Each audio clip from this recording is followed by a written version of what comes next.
Welcome to Nerds at Church, a podcast about nerdery and the Bible. I'm Pastor Emily, and I use pronouns like they, them, theirs. And I'm Pastor Kay, and my pronouns are she, her. In this episode, we'll discuss the third Sunday of Easter, which this year falls on the 1st of May. And at the end of our episode today, we will respond to a very special angry letter from one of our listeners, so please stick around. Check out the episode description for links to the Bible passages and other references we make in this episode. So for today's deep dive, we are talking about Paul. Paul was a Roman citizen who was born into a Jewish family and named Saul, and he converted after an incident of divine intervention that we'll be hearing about today, and his name would eventually change to Paul. He is also known as the Apostle to the Gentiles. So earlier in Acts, the apostles felt the need to have 12 apostles for the 12 tribes of Israel, presumably. Sure. So they appointed an extra apostle. Matthias. Yes, Matthias. And then God was like, okay, and Saul, I got a different direction for you to go. And so Saul became the apostle, not to the 12 tribes of Israel, but to basically the entire rest of the world. Right. He was a tent maker by trade. He did not make money off of going around preaching the gospel. He made money by making and selling tents, although some people did pay for his travel expenses so that he could go preach the gospel in various places. He was in a number of shipwrecks. If you ever time travel and wind up traveling with this guy, please don't get on a boat with him. And he wound up in jail many, many, many times, pretty much always for preaching the gospel in places that the Roman Empire didn't want him to. Mm-hmm. In one case, technically, it was because he healed a girl from what was causing her to be able to tell the future and therefore ruined her enslaver's ability to make money off of her. But let's be honest, probably preaching the gospel was really at the base of that too. So. And we will actually be talking about that one later on in our Easter season. Yeah. So keep your ears peeled for that. I know it's eyes peeled. I mean, peeling ears sounds equally uncomfortable. Yeah. Anyway, one of the things to note about Paul is that Paul lived in a particular historical context. So while we like to lift up Paul being a tent maker by trade and not making money as a preacher, that is not the same thing as the work that your pastor or your deacon or whoever is serving in leadership and helping to run your congregation.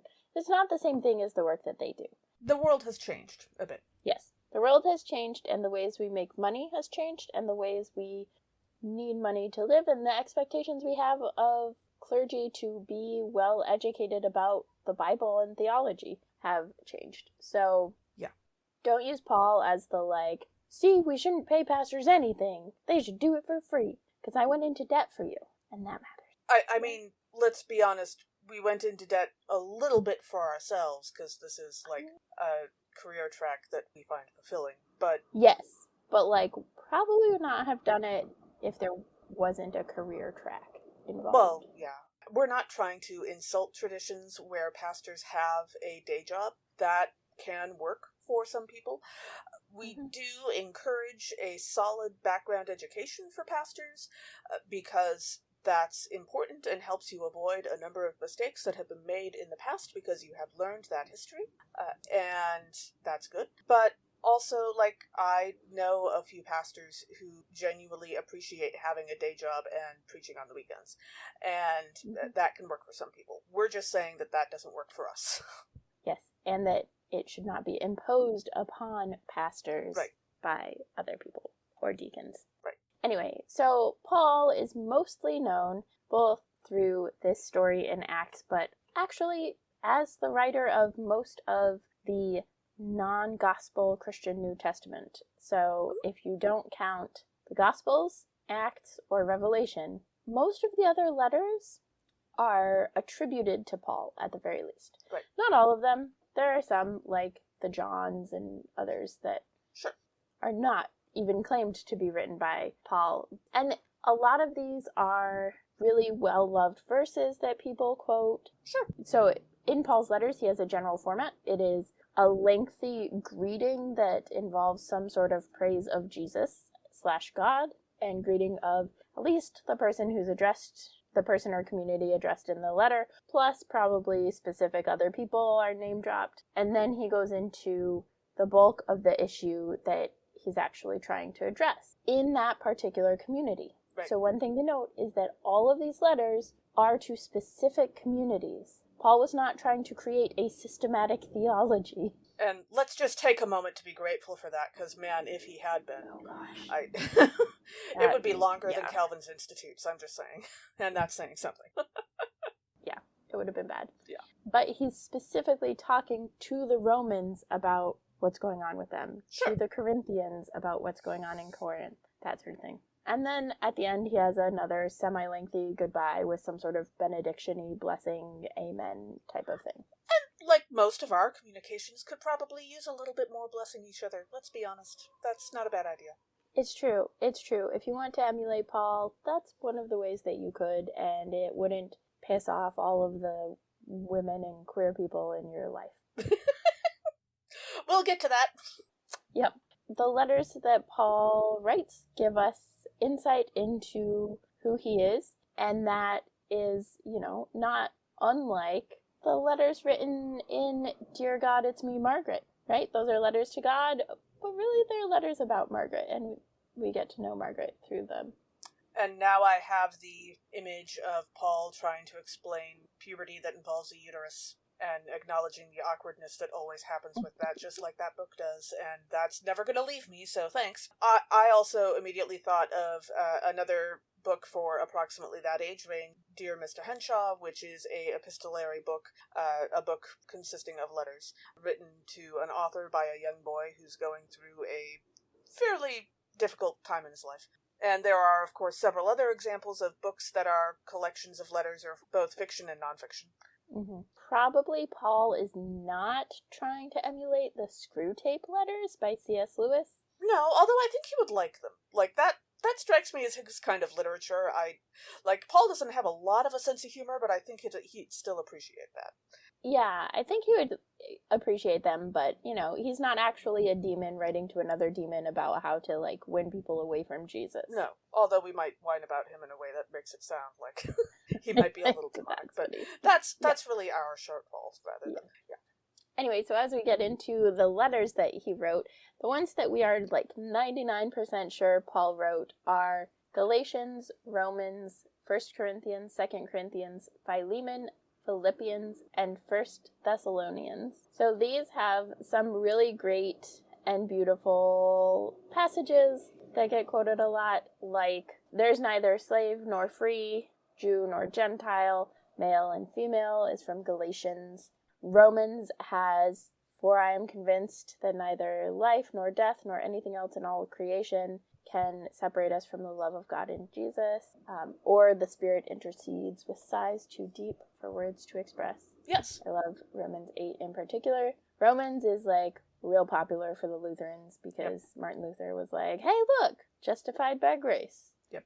But the Corinthians, right, 1 Corinthians has, and now these three remain, faith, hope, and love, and the greatest of these is love. Sure. Philemon is a one-chapter book that is written to Philemon, who Onesimus is enslaved to Philemon. Yes. And runs away and meets Paul in prison, and then Paul writes to Philemon and appeals to him to try to get Onesimus basically freed to work for him and with him. The book, if you're just reading it word for word, is very different than if somebody does scripture by heart or does it aloud and has the inflection in it. Yes.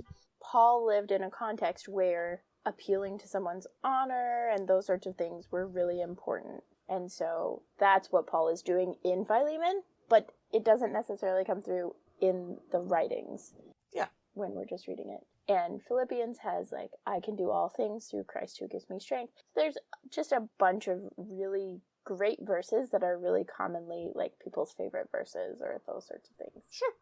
And then the ones attributed to Paul but that are pseudo-epigraphic, which means not actually written by Paul, but maybe by a school of thought, people that belong to a school of thought that's a Pauline school of thought, or something like that. they were trying to write in Paul's style or trying to Yep. give Paul honor by giving him the credit for these Mhm. ideas. Yeah, which is, complicated because these books are 1 Timothy, 2 Timothy, and Titus, which have a lot of the, household codes are mostly found here, which we'll get more into, the household codes in a minute. But Sure. it's important for me, at least, to name when something is attributed to Paul and he didn't actually write it, because while Paul is a colleague of ours, he's a very prolific writer colleague of ours, and Sure. so it's good to... And now I have the mental image of Paul with a blog, which... he Wow. would. Yeah, he would. He would not be on Twitter. His sentences are way too long for Twitter. Yeah. He would have a blog, and he might have a podcast. Right. I have both, so I don't know what that says about me. But so when you're reading 1 Timothy, 2 Timothy, and Titus, it's just good to have a grain of salt that these aren't actually written by Paul. As much as Paul is just a colleague, he is one of the more revered colleagues, and so knowing what he actually wrote and what he didn't actually write is helpful in discerning how seriously we take different things and what is being addressed in each of those. Yeah. And then the 3 epistles that are written in Paul's name but are widely debated as to their actual authorship are 2 Thessalonians, Ephesians, and Colossians. So it's pretty unclear whether or not those were written by Paul or written by somebody giving honor to Paul or some combination. There are just a lot of options there. And so those are just good to know as you go through stuff to think, okay, what about this makes sense that it was Paul? What about this doesn't? Or how does it matter? Yeah, absolutely. Now, as you will hear Emily and I mention occasionally, Paul has some issues with women. Actually, Paul has issues probably with anyone who's not everybody. a man. Let's be... Well, Yeah. Yes, also with everybody. But everybody and also not everybody men, who's not him.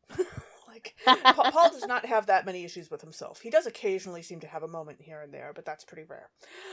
And let's be honest also, so did the ancient world. I am not trying to say that Paul was a man of his time, because of course in all times there have always been people who saw each other as human beings, even when other people didn't see each other as human beings. Mm-hmm. But on the whole, especially once you start understanding the context that Paul was writing in and start getting the references that Paul is actually making, even when we don't see references there, he's actually pretty progressive for his context. One of the things that happens a lot in Paul's writing is that he will say, for example, reference the Roman household codes on a regular basis, and we don't recognize those, so we don't know he's making a reference because they didn't use quotation marks in Paul's day, in his original languages. And so, when he quotes the Roman codes of what normal Roman non-Christian, non-Jewish behavior is, everybody else in that context would recognize what he's doing, just like anybody who is around these days in Western civilization is quite likely to recognize when somebody says, "and her little dog, too." Or, for another example, if somebody says, "We hold these truths to be self-evident." Yes, absolutely. Or if someone says, "We'll always have Paris." There can be lots of great references. That one's Casablanca.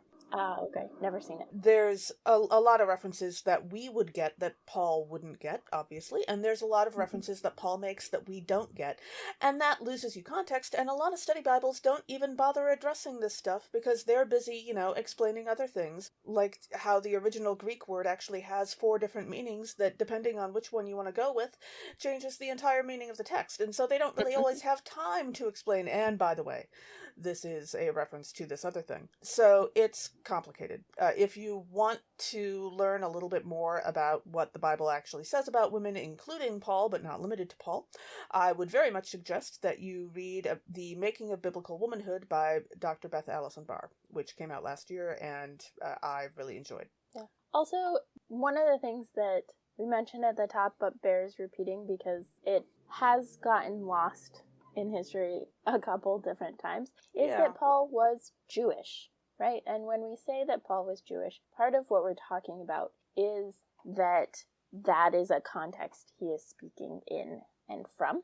he was a follower of the way, but he never considered himself a Christian, right? Yeah. Christianity and the church developed after the epistles and developed under Constantine and the empire and all sorts of problematic stuff. But if you read, like, Amy Jill Levine is a Jewish New Testament scholar, and so if you read the Jewish Annotated New Testament, or there are a lot of resources that situate Paul within his context as a Jewish person, and there are others that, like, I think there's one that's Paul and Empire, right? There are others that situate Paul within the context of the Roman Empire and an occupying force in his community. So those are helpful contextualizations for people. Yeah. And we'll try and include the books that we're recommending, because I'm not 100% positive that Paul and Empire is the book that I'm talking about. Might have a different title. So we'll try and include those in our episode notes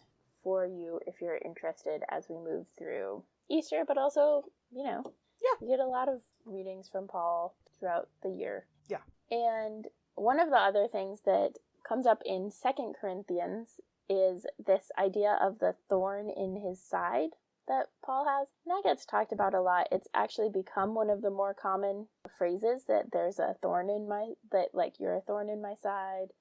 Hey now. Kay, however, is not a thorn in my side. Oh, good. But it has entered into the vernacular. Yes.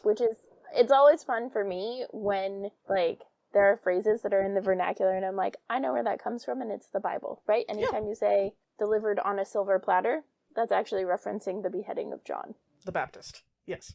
Yeah. So, that's fun. Kind of like how Shakespeare invented the word elbow. Because makes an L and I bow. don't actually know why he named it that in particular, but, like, he was apparently the first person to use that word. Fascinating. Yeah, so Paul had a thorn in his side and prayed for God to take it away, and God refused, which makes that particular thing something that a lot of people in the queer community kind of hold on to, that, like, sometimes there are things that we are told are wrong, or that our culture or our community might say are wrong, but God is like, nah, actually, this is how I created you. Yeah. This is who you are on purpose. So as a trans person, as a queer person, those resonate a lot for me.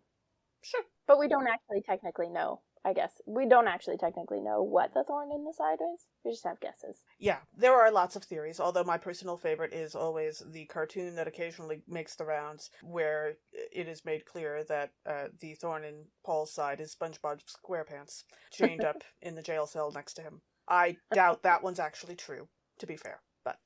Yeah, probably not. No. It's possible that Paul was blind or... had a chronic illness.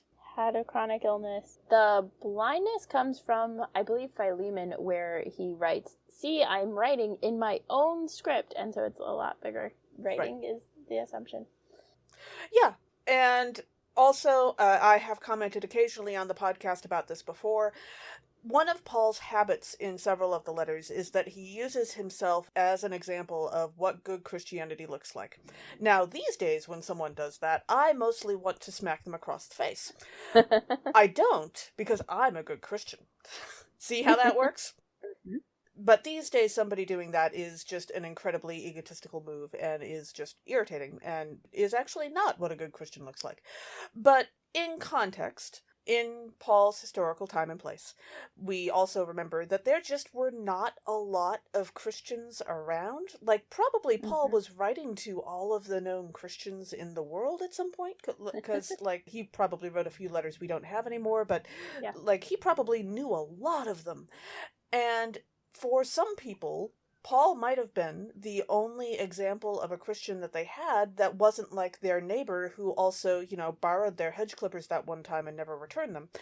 And having an example of what a good Christian looks like in your life, who isn't, like, in your life every single day and not returning your hedge clippers, is actually really helpful. That is a good idea.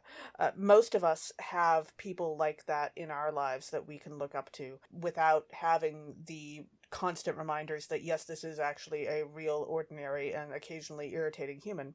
And those people act as examples and sort of something to look up to and work toward. Mm-hmm. And having those is a good thing. And so Paul recognized that a lot of people didn't have someone like that, and therefore used himself, which is a lot less, making me want to smack him across the face once I figured that part out. To be fair, it took me a while to realize that that was the case. So yes. And a lot of the time that he does that, he includes someone else, right? Yes. A lot of the letters he writes and then says, I and whoever he's traveling with or something like that. So there's a little bit more to it. And he does actually occasionally name his own flaws, and that's not a bad thing either. So yeah. And one of the things that's similar to that, and so sometimes it comes off that way and sometimes it is its own thing, is the idea of credentialing. So Paul will say, I am a Roman citizen, I am Jewish, I am this, I am this, I am this. And he is credentialing, right? He is saying, look, I have the receipts.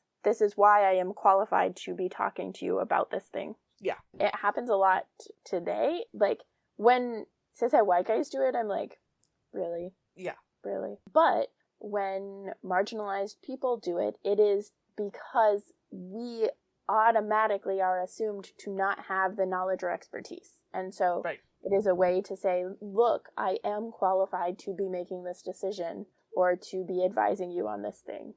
Yeah, so. And I don't remember who it was, but I did recently see a black professor on Twitter saying that if one more old retired white guy tells me to take my degrees and achievements off of my Twitter bio, I'm going to explode. Because, of course, this guy has to have all that stuff on his Twitter bio or on his website, or he has to cite it all the time and in his email signature. But the old retired white guys don't, because, they're old retired white guys. Yeah, they automatically get assumed to have the expertise. Yeah. But yeah, this is the kind of thing that happens to Emily and I on a fairly regular basis, and yet... Mm-hmm. Yeah. And, we're white, so... Right? Yeah. As we dive into the readings, our first reading is Acts chapter 9, verses 1 through 6, and optionally verses 7 through 20. Saul, a Jewish official on the way to Damascus to arrest followers of the way, has a stunning encounter with Jesus, which will lead to his conversion, baptism, and later adoption of the name Paul. So one of the themes for this passage is the idea of disability as punishment. Yeah. That is not exactly what is happening. There is a sense of Paul becomes blind, becomes disabled, as a way to stop him in his tracks, to keep him from causing more harm. God does not make people disabled as punishment. That's not actually generally how God works. Yeah, no. But in this passage, it's easy for people to look at it and then assume that, make that connection. And Paul is not permanently blind, right? Paul is made blind after 3 days. Paul regains sight. The assumed hope of Jesus in doing this is Paul is no longer going to try to arrest and have punished. Yeah, this is like getting Paul's attention. This is not, punishing Paul. This is a wake-up call. Mm-hmm. And part of that is also, disability is not punishment. No. It's just not. Sometimes it sucks, but that doesn't make it punishment. Yeah. So it reminded me a bit of in Buffy Vampire Slayer when Spike gets a microcomputer chip or whatever implanted in him, and so then he can't do his vampire-y things, right? That is to be a disabled vampire, to not be able to do the things that he is assumed or expected to do. Sure. And yet it the point of it is to stop him from harming humans. Yeah. Same purpose as Paul. I don't know if the chip ever comes out, because as of now, where I'm at in the show, it is still there. But it is this jolt thing. And again, disability should not be a plot device. That's called ableism. Yeah, it's not something that disabled people deserve to have their stories told, and frankly, in larger volume and more often than they are now. But you don't use it as a cheap trick in your story. You don't use disability as anything. Disability exists, and it is a part of the universe, and therefore it will naturally be a part of any story we tell. Mm-hmm. But no matter what certain authors certain turfy authors think about Spilly. Or plenty of other authors who are otherwise perfectly decent people and yet a little lacking in awareness.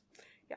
In verse 1, we read, "Meanwhile, Saul, still breathing threats and murder against the disciples of the Lord." And I love this phrase, and I really think we should use this kind of thing more often, because, of course, if you are communicating verbally, then you are literally breathing anything you say, both in and out. You are breathing that in and out. And so Saul is literally breathing in and literally breathing out threats and murder. And that impacts both his environment and the people around him, and also impacts himself. Mm-hmm. And this kind of makes me think of the D&D dragon's breath weapon. In D&D, a dragon will often have a breath weapon, which is where they, breathe on you, which might be fire or acid or any number of other things. And it has a certain point value that for the amount of damage it does.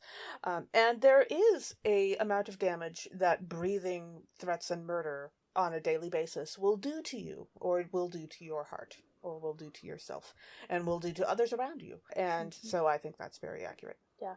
So I was looking at that, still breathing threats and murder against the disciples of Jesus, and then asks for letters to the synagogues at Damascus so that if he finds anyone who belonged to the way of any gender, he might bring them bound to Jerusalem. So it's this idea of, like, at this point, Saul is just really, really just evil. He has been present for the stoning of Stephen, the deacon, and is breathing threats and murder.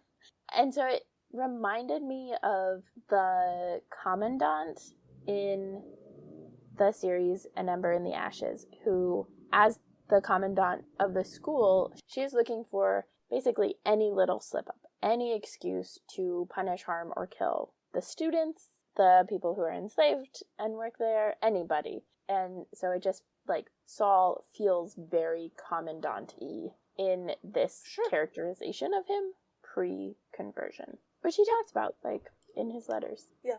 And then in verse 3, we read, "Now, as he was going along and approaching Damascus, suddenly a light from heaven flashed around him." And so this is the start of what we might call the divine intervention in this story. But I understand that there will always be people who will hear this story and not want to think of it as divine intervention because of any number of reasons, but having issues with the church or Christianity is certainly among them.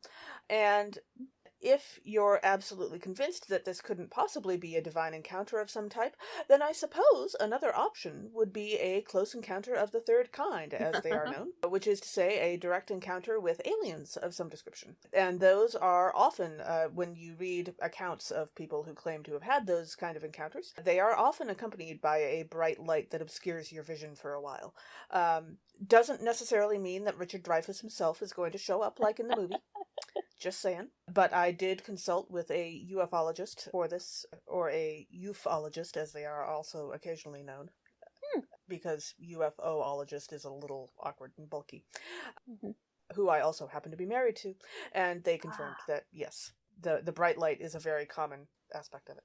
And then in verse 13 we read, "So God has told Ananias to go talk to Saul, and Ananias answers, 'God, I have heard from many about this man, how much evil he has done to your saints in Jerusalem.'" And again, I'm in, like, Ember in the Ashes mode, but this really feels like Helene, who's one of the masks, so one of the soldiers, and she becomes Bloodstrike, which is, like, the highest soldier person in the Empire. And she has this reputation, right? She has a reputation. All masks have reputations for being ruthless. There's no way she would become a Bloodstrike without having done all of this stuff. And so Laia has to rely on her at some point, and that's, like, basically Laia's reaction is like, she's a mask.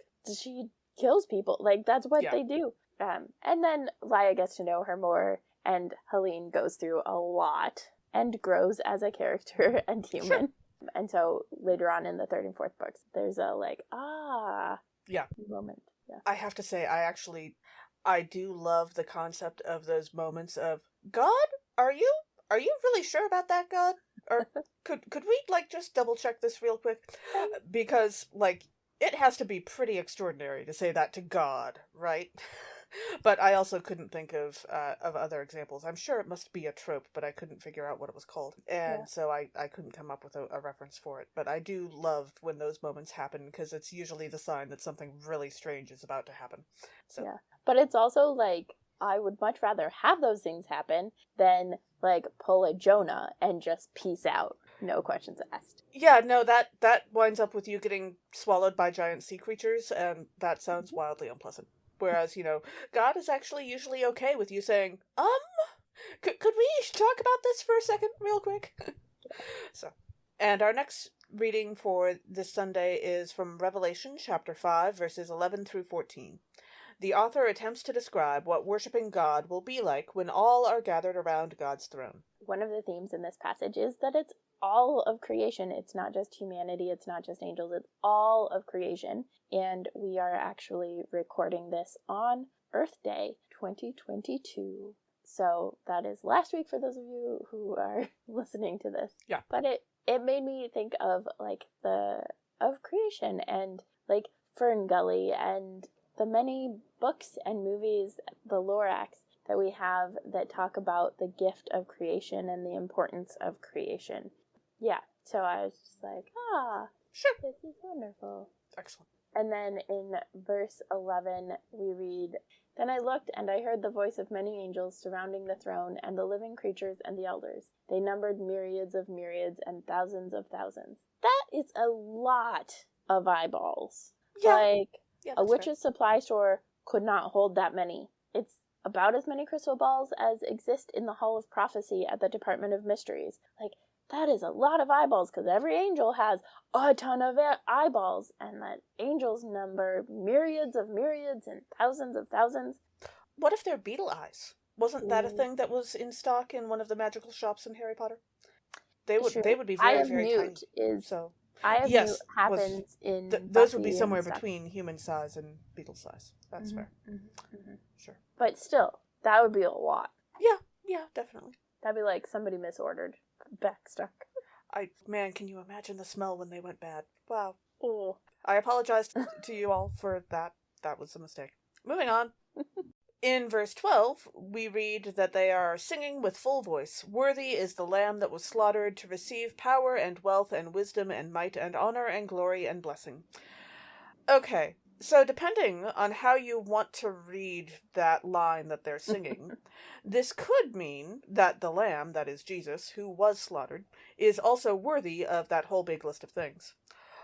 Or it could mean that the lamb was specifically slaughtered in order for whoever did the slaughtering to receive all of those things. Like, oddly, both are essentially true. Like, the Romans wanted a bunch of good things for themselves, and therefore they killed Jesus. But also, I'm pretty sure these folks are singing about the first meaning and not the second, because that would be a little creepy, and God probably would not appreciate it. But this is a lovely example of why grammar and concepts like the Oxford comma and similar ideas are important, for crying out loud. So, don't let anyone tell you that grammar doesn't matter. It's true. It's true. Because this could be twisted into a very creepy scene with, like, people around God's throne singing about the wonderful things that the Romans got for themselves by killing Jesus, and that seems like a terrible idea.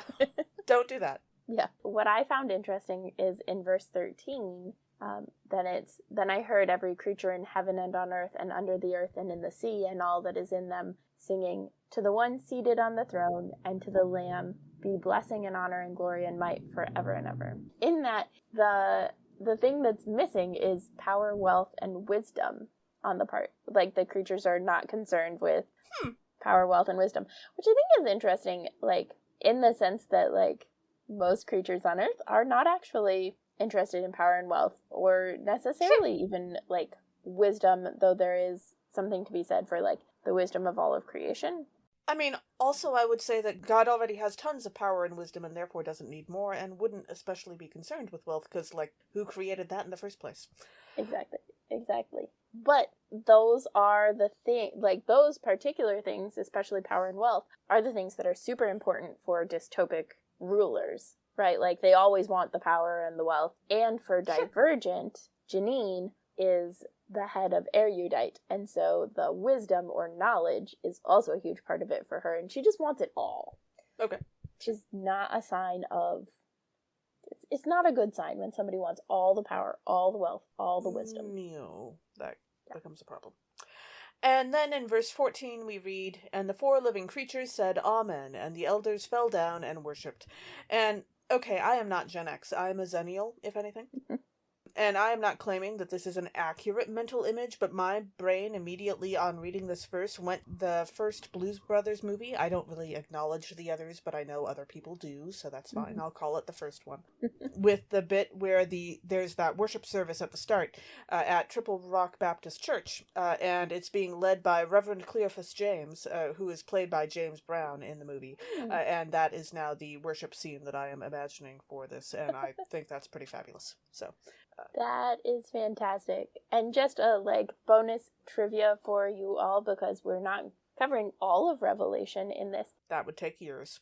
Right. The 4 living creatures being referred to in this passage are the first living creature is like a lion, the second like an ox, the third with a face like a human face. I don't know about the whole rest of them. And Tentacles. The 4th obviously. And the 4th is like a flying eagle. So those are referenced earlier in the book of Revelation, and then just referenced as the 4 living creatures for the rest of the time. Also, I feel like I should point out that the tentacles thing was a joke, that we don't know what the rest of it looks like. But that just means tentacles are an option. I'm just saying.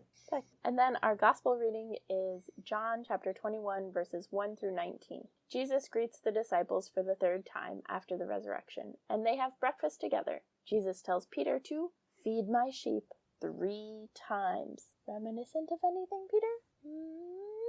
So one of the themes in this passage is the idea of what to do after harm is done. Peter has denied Jesus 3 times, and so then the question becomes how do you repair that damage and move forward? So there's an idea of suffering for the harm that you caused, punishment for you because you hurt others. But there's also the idea of making amends, repairing the harm, repairing the community, repairing the brokenness. And Peter is very clearly queued up to suffer based on what Jesus says. It is a thinly veiled, Peter, you are going to be crucified for continuing to follow me. Yeah. Have fun. And it reminds me of Angel from Buffy and Angel, because he is cursed with his soul coming back after he kills this one Romani girl. And their point is suffering. They just want him to suffer, no moments of pure happiness. But also then Angel himself chooses to work against the damage he has caused, to make amends, to work against vampires, and to help save humans because of that. So the intention was suffering, and Joss Whedon is definitely a you must suffer for your harms kind of person who's also super problematic. But Angel as the character is actually I am going to try to repair the damage. I'm going to try to make up for the harm that I did. Yeah. And in verse 3 we read, "Simon Peter said to them, I am going fishing. They said to him, we will go with you. They went out and got into the boat, but that night they caught nothing." And I have to say, I would much rather go fishing with Simon Peter, who knows what he's doing, rather than with Shadowchild from the webcomic Digger by Ursula Vernon. There is a ongoing bit in this webcomic where Shadowchild, who is basically a feral demon child, no parents, sort of grew up on their own, trying to figure out what they are, and winds up bumping into this friendly wombat named Digger, who's the main character of the comic. And at one point, Digger winds up having to give Shadowchild the short version of morality, how to be a good person, the short version. And Digger, being a wombat, is pretty practical about that. And the last line of her summation of morality is, "Don't eat anything that talks," which is not a bad guideline. And also, especially for coming up with by the seat of your pants, is pretty impressive. Yeah. And for being a wombat. She said wombat, right? I mean, she's a talking wombat, but yeah. I mean... well, wombats are herbivores, if that helps. So, like, that's Okay. not really a concern for her. But Shadow Child then promptly goes around and starts asking various things if they can talk. Because, like, how else would you know, right? And this becomes a problem with, like, the local hunter-gatherer tribe of hyenas who are, like, just trying to find dinner.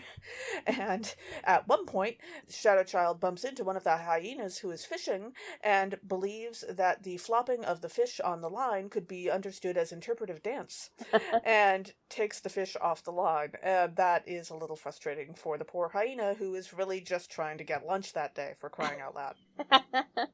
So that is an ongoing thing for a while, and it's pretty fabulous. Yeah. I love that webcomic. It's wonderful. That's awesome.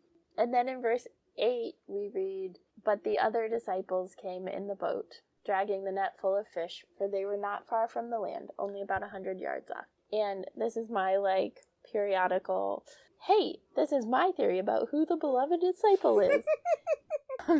I love reading the beloved disciple as Andrew, Peter's older brother, and as Jesus' boyfriend, because this is like, verse 7 and verse 8 are just so stereotypical, right? Like, if Peter is the kid brother of my significant other, Peter's like the tag along, right? So Sure. tries to do everything, tries to get in on everything. They, like, both run to the tomb together. They're siblings, so they're living together, all of that stuff. And so then, like, the beloved disciple is like, I know who you are. You who disappeared for 3 days. I know who you are. And says so. And then Peter automatically is like, Jesus is back! And, like, goes, like, dives right in to go to the shore. And the beloved disciple is like, you die for 3 days? And now you're coming back? And you're trying to pretend like everything is fine? Well, you can wait while the ship rides in to shore. See, the weird part for me is that Simon Peter puts clothes on and then jumps into the sea. And, like, Yeah. I get why, if you're fishing under the circumstances they're fishing in, you might not want to be wearing your clothes because it would get covered with fish guts, so that's fine. But, like, putting on the clothes and then jumping into the sea, that, like, kind of takes the urgency out of it. And also, like, your clothes are going to get kind of destroyed in the sea, too, so probably he didn't have a smartphone in his pocket, but still. Right, but there's also the, like, they probably wash their clothes in the sea, presumably. Yeah. But also, like, I could, if it was just, like, a tunic or whatever, I could toss it on really quickly on my way in. But otherwise, he's going to get to the shore and be naked and cause shame on Jesus. Right, yeah. That'd be bad. But yeah, so this is, like, one of those, miscommunication is, like, the heart of most drama in romance novels. Yeah. Jesus and the beloved disciple did not have the best communication to understand what was going to happen, and so the beloved disciple is understandably upset with Jesus for ghosting. I mean, to be fair, that is, like, literally a one time in the universe, not even a one time in a lifetime kind of thing that happens. Like, that's not an excuse most people have to make. Yeah, that's a weird excuse.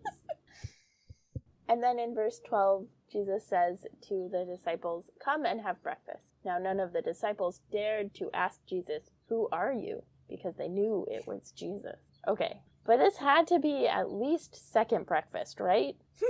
Like, they've been out all night, and then Jesus makes them go out again, and then they're just now having breakfast. It has to be at least second breakfast or 11sies.